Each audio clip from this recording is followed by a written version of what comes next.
New York Rangers versus Pittsburgh Penguins, Game 7, Consol Energy Center. A lot of momentum would be brewing. The buckle up baby hashtags were going crazy. The let's go Pens signs were rocking. The crowd was chanting, and this was an intense first period. So what happened? Well, Penguins won a face-off, and the Rangers center Brad Boyle caught Matt Niskanen napping. So he blocked the shot, intercepted the puck, and the Rangers communicated with each other, did some passing, and Dominic Moore, Derek Dorsett assist Boyle.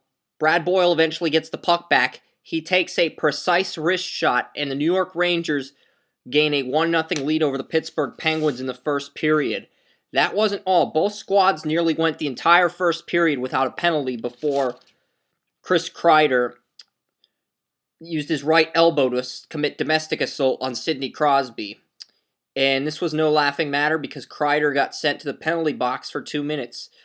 But luckily for the Rangers, left winger James Neal received the go to jail, do not pass go, do not collect $200 chance card. And because of this technicality, it was 4-on-4 for 1 minute and 4 seconds.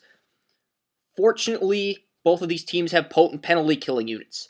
Both teams finished in the top 8 in penalty killing during the regular season and brought that intensity and enthusiasm to the ice in the first period. And you saw Marc-Andre Fleury and Lundqvist have to deal with a lot of pressure. Rangers couldn't score on the power play, neither could the Penguins. That's the kind of defensive intensity I like to see in Game 7. Even though the Rangers scored courtesy of Brad Boyle, the Penguins outplayed the Rangers in the first period, 16-8 in the face-off department. And they got the first 3 hits, even though the Rangers out-hit the Penguins as the period progressed. Also, the Penguins outshot the Rangers 10-7 in the first period. If Henrik Lundqvist continues to perform this phenomenally, the New York Rangers have this game in the bag.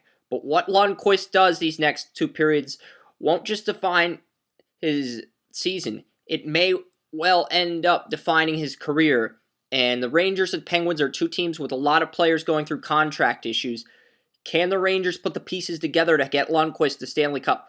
Or will the Penguins unite once again under the Dan Bilesma regime in an attempt to help Sidney Crosby capture his Stanley Cup?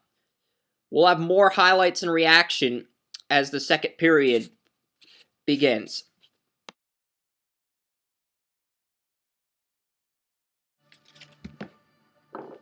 Well, this is Game 7 of the 2014 Stanley Cup playoffs. Second intermission, turn the lights on. Yes, the lights are on. There is better light, better seeing. And what happened in the second period is the New York Rangers won the first 2 faceoffs, really established confidence following the first period. You heard a bing, bang, boom shot on goal.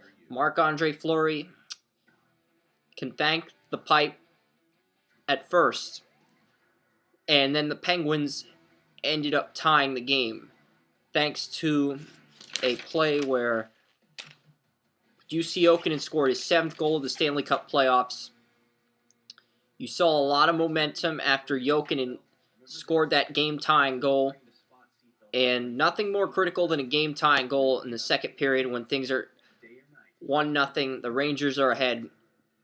And it was 7-3 in shots on goal before Matt Niskanen made his second mistake of the game. He made the first mistake in the first period when the New York Rangers got the go-ahead goal courtesy of Brad Boyle. He made his second mistake in the second period when he gave the New York Rangers a power play.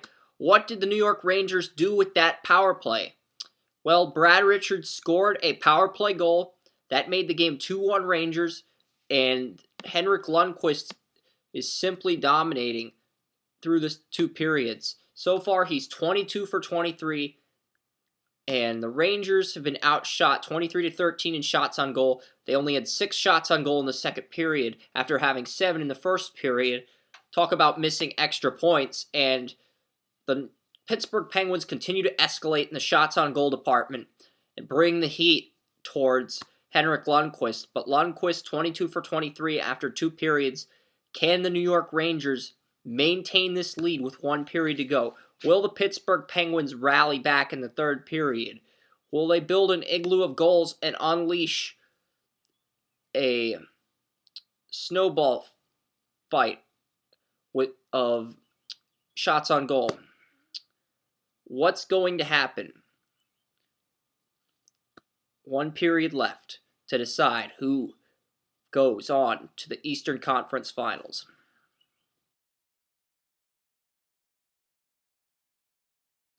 Well, this was an intense 3rd period. I could go into details about all the grave things that occurred in the 3rd period, but there were 3 noticeable things in the 3rd period that defined the outcome of this game. First off, the Rangers showed up. What do I mean by showed up? Shot blocking. Anticipating what the Pittsburgh Penguins would do, anticipating the types of shots that would come Lundqvist's way, whether they be wrist shots, slap shots, snap shots, backhanded shots, anticipating those shots and reacting to those shots properly, using body language and your hockey stick to react to the way Pittsburgh is shooting the puck, aiming shots at Lundqvist. Second reason why the Rangers won was because Henrik Lundqvist made 35 out of 36 saves. He was 22 for 23 heading into the 3rd period. 13 consecutive saves in the 3rd period to close the sale at Consol Energy Center. Finally, Sidney Crosby had 2 shots on goal in 12 minutes and 37 seconds. But he only had 1 scoring chance in the last 2 games. Talk about choking when it matters the most.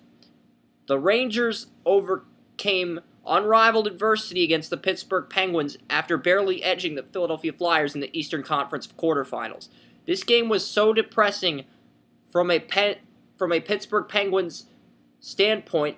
I think I saw one of the Penguins fans throw a North Allegheny Tiger towel down on the ice in the closing seconds of this contest. But the New York Rangers fought like Power Rangers.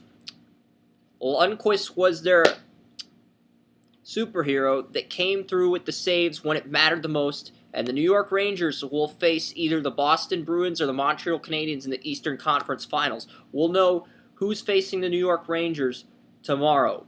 And either way, that team will probably have home ice in the series. It's too early to say, but I think the winner of that Bruins-Canadiens series is guaranteed home ice against the New York Rangers. Also, want to give a shout-out to Cowpote Radio. Cowpote's a diehard Blackhawks fan, and if his Blackhawks pull off the Game 6 victory against the Wild, the defending Stanley Cup champion Chicago Blackhawks will be in the Western Conference Finals against either the Anaheim Ducks, who won 3 straight, or the LA Kings, the team that won 2 straight, only to lose 3 in a row to the Anaheim Ducks. And I should probably do a spreecast about that tomorrow, because there's a lot of interesting headlines in hockey, a lot that's going on, but the New York Rangers win 2-1.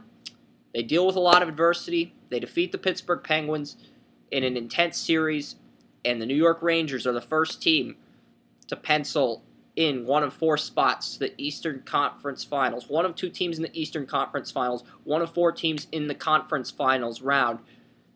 A lot of high energy and emotions, and this will be the Rangers' 2nd Conference Finals appearance in 3 years. Remember, they made it to the 2012 Eastern Conference Finals where they lost to the New Jersey Devils. Lundqvist going to have to rebound from that against either the Montreal Canadiens or the Boston Bruins, and I have a feeling he might pull it off if the Rangers' defense continues to block shots like this. Chris Ransom, Draft Utopia.